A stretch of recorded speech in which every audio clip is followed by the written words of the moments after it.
할렐루야. 하나님께 예배하는 여러분들을 나사렛 예수 이름으로 환영합니다. 주의 은혜와 평강이 함께하기를 축복하며 337장 찬송입니다.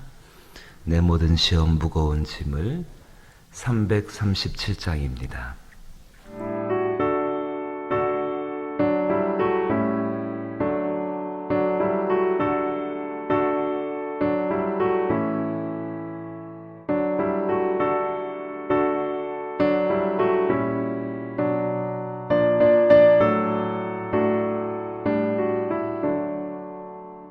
내 모든 시험 무거운 짐을 주 예수 앞에 아뢰이며 근심에 쌓인 날 돌아보사 내 근심 모두 맡으시네.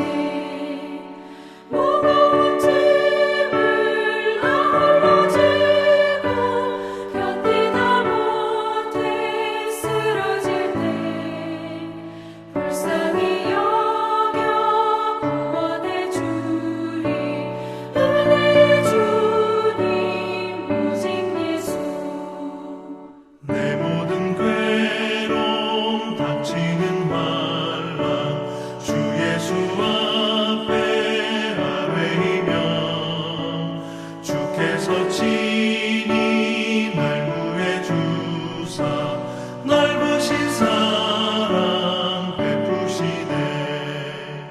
무거운 짐을 나 홀로 지고 견디다 못해 쓰러질 때 불쌍히 여겨 구원해 주리. 은혜의 주님 오직 예수.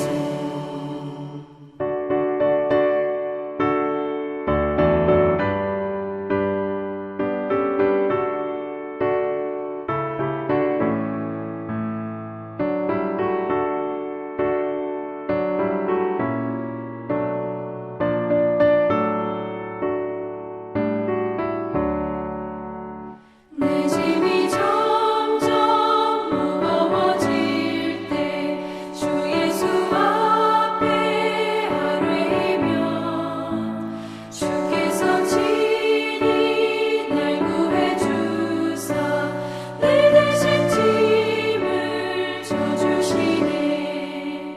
무거운 짐을 나 홀로 지고 견디다 못해 쓰러질 때 불쌍히 여겨 구원해 주리. 은혜의 주님 오직 예수.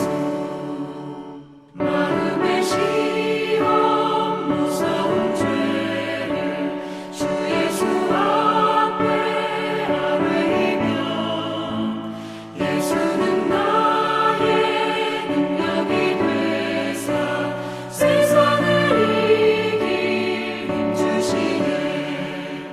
무거운 짐을 나 홀로 지고 견디다 못해 쓰러질 때 불쌍히 여겨 구원해 주리. 은혜의 주님 오직 예수.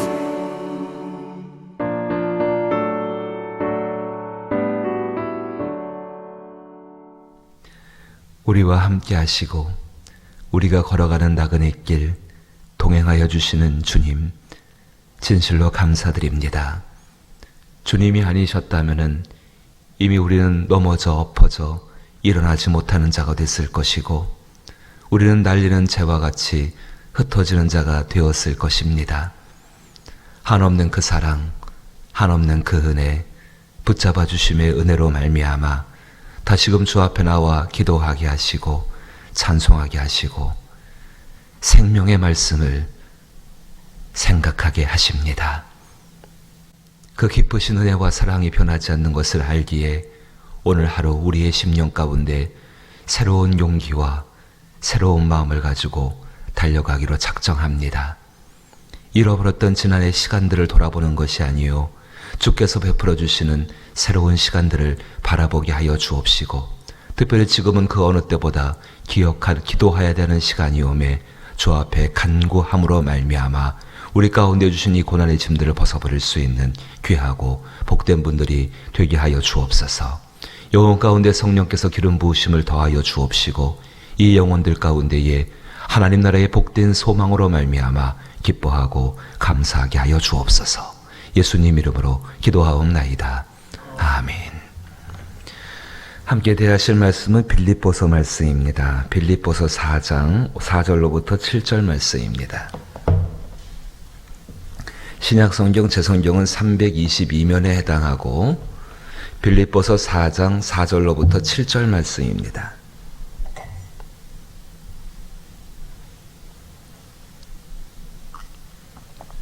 한 절씩 번갈아 읽어보죠. 제가 먼저 4절을 읽습니다.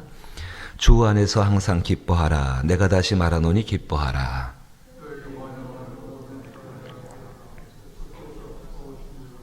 아무것도 염려하지 말고 다만 모든 일에 기도와 간구로 너희 구할 것을 감사함으로 하나님께 아뢰라. 그리하면 모든 지각에 뛰어난 하나님의 평강이 그리스도 예수 안에서 너희 마음과 생각을 지키시리라. 아멘. 주께서 항상 기뻐하라라고 우리 가운데 말씀을 하여 주십니다. 우리가 기뻐할 수 있는 이유는 크게 두 가지로 볼 수 있을 것 같습니다. 한 가지는 외적인 이유 때문에 기뻐하는 것입니다. 좋은 일이 생긴다든지요, 아들이 아주 귀한 사법고시를 합격했다든지, 아니면 크게 사업이 성공했다든지, 운수대통한다 그러죠. 그런 일 만나가지고 너무 즐겁고 감사한 것, 그렇게 기뻐하는 것이 한 가지가 외적으로부터 찾아오는 기쁨이 하나 있을 것입니다. 그리고 또 한 가지 기쁨의 원인은 내적에서 일어나는 기쁨이 있습니다. 내적에서 일어나는 기쁨. 그 내적에서 일어나는 기쁨이 말입니다. 우리 안의 마음과 우리 안의 생각이 어떤가에 따라 달라지게 되어지지요. 오늘 사도 바울이 고난받고 있는 성도들, 사실 신약성경 전체 가운데 그 성도들은 즐거워하고 감사하고 좋은 일 가운데 살아가는 사람들이 아닙니다.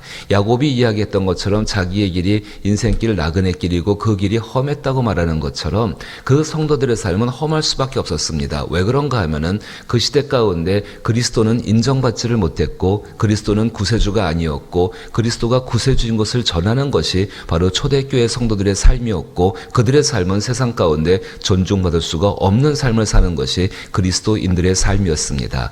그리스도인들을 미워하는 것이 아니었습니다. 그리스도 예수를 미워하는 세상 때문에 그렇게 될 수밖에 없었고 그것은 사회 현상 가운데도 마찬가지였고 영적인 것 가운데에도 그들은 박해와 심한 고난들을 가지고 살 수밖에 없었던 것입니다.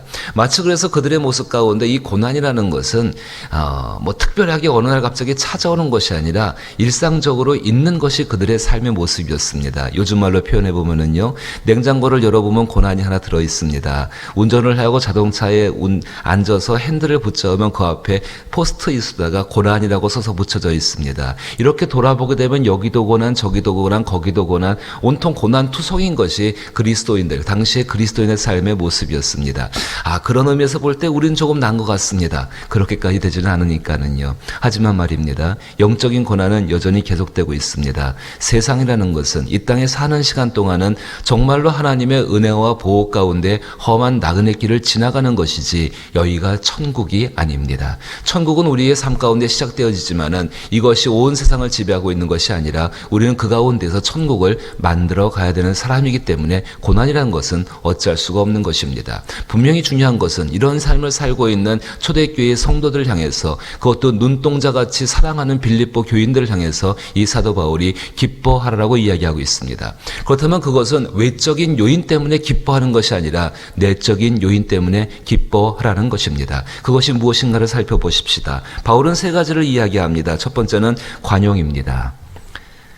4절에 주 안에서 항상 기뻐하라. 내가 다시 말하노니 기뻐하라. 기뻐할 수 있는 이유의 첫 번째 내용이 관용입니다. 관용이라는 것은 무엇이겠습니까? 조금 쉬운 단어로 표현한다면 너그러움에 해당하게 될 것입니다. 조금 더 어려운 단어로 말한다면 한 가지의 목적을 이루기 위해서 함께 달려가는 사람들을 그 목적까지 이룰 때까지 돌보아주고 이끌어주고 포용해주는 것이 관용이라고 말할 수 있을 것입니다. 사도 바울이 지금 빌립보 교인들을 향해서 말할 때 또 빌립보 교인들에게 정말로 알려주기를 원하는 것은 자신들이 관용하지 못하는 사람들이 있을 수 있습니다. 그것이 교회 안에 사람이든 간에 밖에 사람이든 간에. 그런데 중요한 것은 자기의 관점에서 그 사람들을 관용하고 너그럽게 대할까가 중요한 것이 아니라 그 사람들이 어디에 속해 있고 또 장차 어디에 속하게 될 것인지를 바라보라는 것입니다. 분명히 그 사람들은, 교회 안에 있는 사람들은 예수 그리스도께 속해 있다는 사실입니다. 또한 복음이 전해짐으로 말미암아 그 교회 밖에 있는 사람들도 장차 그리스도 예수 가운데 속하게 되어질 사람입니다. 그리스도 예수께 속해진 사람들이 가는 동일한 목적지는 천국입니다. 주께서 그것을 위해서 자기의 목숨을 버리신 같이 우리가 그 길을 걸어가고 있기 때문에 동일하게 그 길을 걷고 있는 사람들이 끝까지 그 길을 걸어서 그 천국에 들어갈 때까지 그들을 돌보아주고 이끌어줄 책임이 우리 가운데 있기 때문에 관용하라고 이야기하고 있는 것입니다. 우리가 먼저 우리의 힘으로 그 사람들을 관용하는 거 아니지요. 용서라든지 사랑이라든지 그 하나님 앞에 아름다운 것들이 우리 안에서 만들어져서 그렇게 되어진다라고 생각한다면 우리는 크게 오해하고 있는 것입니다. 아니, 설령 우리 안에서 그런 것이 있을 수 있을 것입니다. 요한일서가 말하고 있는 것처럼 하나님은 사랑이시라. 사랑을 시작하신 분이 그 하나님이십니다. 우리 안에 사랑이 있을 수도 있습니다.